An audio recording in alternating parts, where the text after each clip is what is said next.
आप सभी को राधे राधे। आज हम चर्चा करने वाले हैं भाग्य रेखा के विषय में।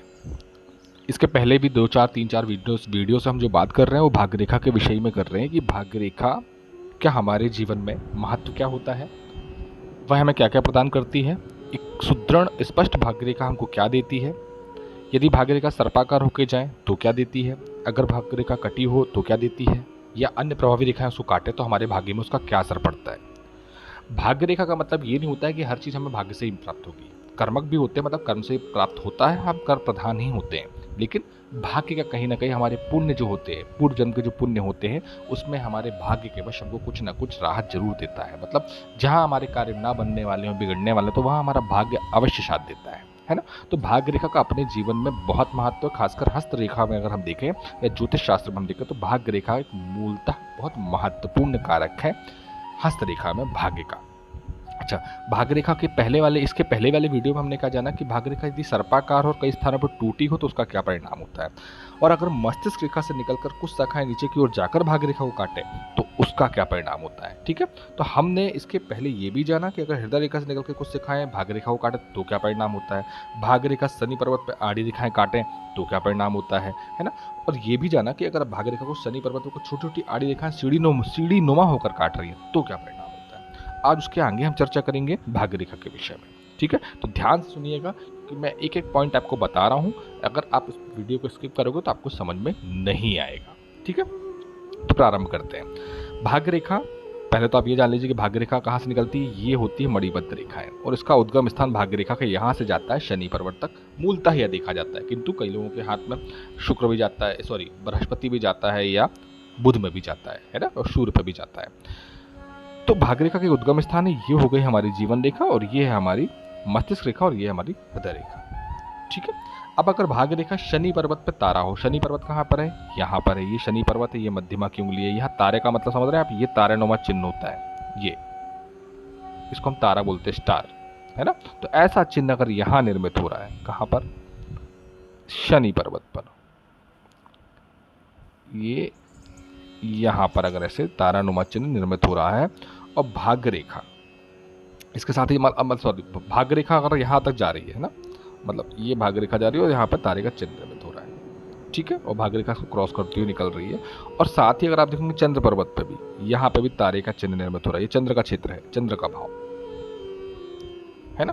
तो ऐसे जातक होते हैं ना, जातक होते हैं ना, वो डिप्रेशन में जाते हैं, मतलब क्योंकि चंद्रमा मन का कारक भी होता है, और ऐसे जातक अगर डिप्रेशन में जाते हैं तो वो स्वाभाविक है कि वो अपनी इहलीला, मतलब आत्महत्या करने के से संबंधित विचार करेंगे या डिमोटिवेट हो जाएंगे। उनको लगेगा जीवन में कुछ नहीं बचा है, बस जीवन यहीं तक है, आगे कुछ नहीं हो सकता है। टोटल वो डिप्रेशन में रहते हैं, या उनके साथ किसी ने छल किया है, कपट किया है, या उन्हें कहीं से निराशा प्राप्त हुई है। तो इस चीज़ों को लेके वो वर्तमान को छोड़कर भूतकाल में जीते हैं, और भूतकाल को जीते हैं तो वो स्वाभाविक है कि डिप्रेशन में जाएंगे। वह स्वयं को एक निराश, एक कमहीन, या कह सकते हैं कि किसी प्रकार से भी उन्नति पूर्वक नहीं पाते हैं, और वो कहीं ना कहीं इस रास्ते को चुनने का प्रयास करते हैं। कब, यदि तारे का चिन्ह भाग्य रेखा के मूल स्थान, ऊपरी स्थान पर, मतलब शनि पर्वत के नीचे विराजमान हो, और तारे का चिन्ह यदि चंद्रमा पर भी विराजमान हो, तो यह स्थिति पैदा होती है। अब यदि भाग्य रेखा पर शनि, अगर भाग्य रेखा पर शनि पर्वत पर तारे का चिन्ह हमने देखा अभी तक, तो ठीक है। अब बुध पर्वत पर भी यदि आप मान लीजिए, इसको अपन अलग कर देते हैं, तारे का चिन्ह यही रहेगा यहाँ पर। ठीक है, अब यहाँ पर हम जालीनुमा समझ रहे हैं आप, ऐसे बनती जालियाँ है ना, आप देखे होंगे छोटी छोटी जालियाँ जो बनती है ना, जालीनुमा। तो ऐसा अगर कुछ लाइन से देखने में हमको दिखता है, किसी जालीनुमा आकृति यहाँ बन रही है बुध पर्वत पे, और शनि पर ही तारे का चिन्ह है ना। तो ऐसे जो जातक होते हैं ना, मतलब आप ऐसे समझो, ऐसे जो व्यक्ति होते हैं ना, तो उन पे किसी प्रकार के उनके विवाद होंगे, किसी व्यक्ति विशेष से दुश्मनी होगी, है ना, रंजिश होगी। तो ऐसे लोगों पर प्राणघातक हमले होने की संभावनाएं रहती हैं, या हो जाते हैं, जिससे उनको चोट आती है, गहरी शारीरिक चोट आती है उनको, है ना। तो उनकी आपसी रंजिश ज़्यादा बढ़ी रहती है। तो कई लोग हाथ दिखाने के लिए आते हैं तो पूछते हैं कि ऐसा कुछ तो नहीं है, तो हम यही देखते हैं और यहाँ से ही अवलोकन करके अधिकतर उनको बताने का प्रयास करते हैं कि नहीं ऐसा कुछ नहीं है, या है तो संभल के रहिए, है ना।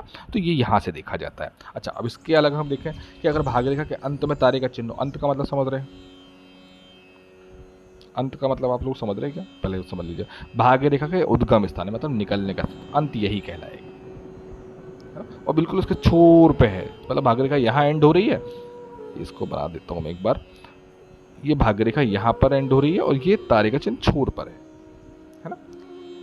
अच्छा, अब सूर्य रेखा कहाँ होती है? ये सूर्य रेखा, और सूर्य रेखा के अंत में ये यहाँ पे तारे का चिन्ह है, ये सूर्य रेखा है, ये अनामिका उंगली है, ये मध्यमा उंगली है, ठीक है? अंत में तारे का ऐसे जो जातक होते हैं ना, आप उनको थोड़ा सा बच के चलाइए, स्वास्थ्य के विषय में थोड़ा सा बचना चाहिए। क्यों? क्योंकि उनको ना पैरालाइसिस जैसे झटके आना या लकवा लग ही जाता है, कह सकते हैं आप, है ना?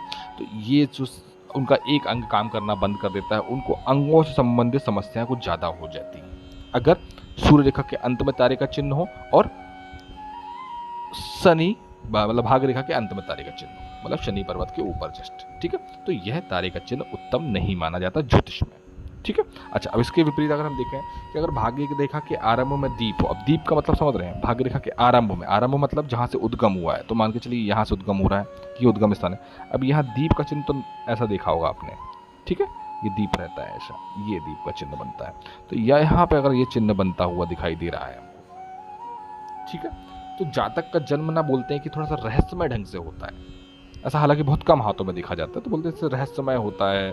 इसके साथ ही अगर भाग्य रेखा थोड़ा सा कमजोर हो, मतलब ये तो अभी स्पष्ट दिख रही है, अगर मान लो टूटी फूटी ऐसी कुछ हो, है ना, तो जातक समझ सकते हैं आप कि थोड़ा सा कह सकते हैं कि वो सामाजिक रूप से निष्कासित भी कहलाता है ना? उसका किसी न किसी से विरोध रहता है, सामाजिक रूप से निष्कासित होते हैं ऐसे जातक, लेकिन बहुत कम हाथों में ये चीज़ें देखी जाती हैं, बहुत कम मिलती है यहाँ, है ना? अच्छा, अगर भाग्य रेखा के आरंभ में आपको एक तारा हो, भाग्य रेखा के आरंभ में, आरंभ मतलब कहाँ समझ रहे हैं?